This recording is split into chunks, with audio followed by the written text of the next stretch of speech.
L'an 2023 a connu plusieurs réjouissances. Ce fut une belle année à bien des égards, il faut le dire. Plus de 10 sessions réalisées sur l'année. Plus de 500 bénéficiaires de nos formations, 5 projets menés à bien.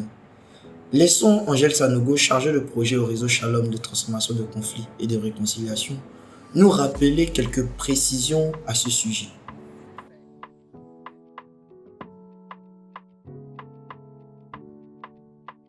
Shalom à tous, bonne et heureuse année à chacun. Je suis Sanogo Yichaika Angèle, agent de programme et de projet à l'ESCO. Alors, en ce début d'année, comme je disais tout à l'heure, je souhaite la paix à tous et à chacun. Que le Christ, Prince de la paix, qui est venu parmi nous rejoigne dans notre famille, dans notre situation et nous apporte sa paix. Que le début de l'année 2023 que Dieu ait sécurisé. Il faut dire qu'à RESCO, il y a eu pas mal d'innovations. Nous avons eu différents succès dans tous les domaines, que ce soit au niveau de l'éducation à la paix et à la gouvernance des enfants, que ce soit au niveau de la résolution des conflits, la protection de l'environnement et bien d'autres.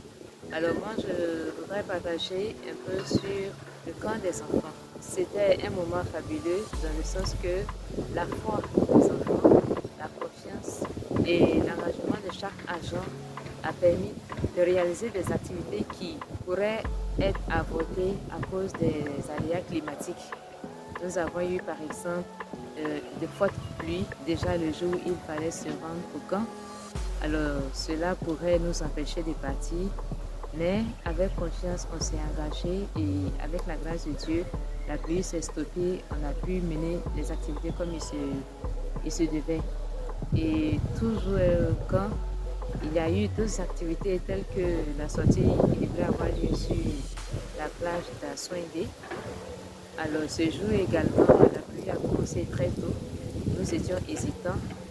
On a consulté les enfants qui ont exprimé très fortement leur volonté que peu importe qu'il pleuve ou qu'il neige, on parte.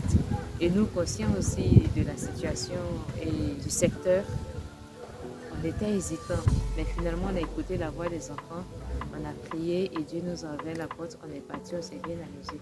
Alors c'était une très belle expérience que j'ai retenue, expérience de foi, expérience aussi que Dieu écoute les enfants.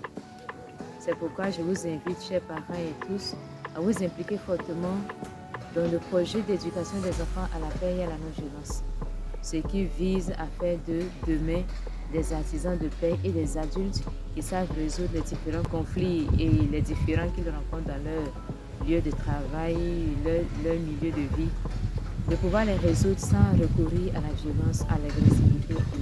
Cela est très important pour un futur de notre pays constitué de personnes qui savent résoudre les problèmes sans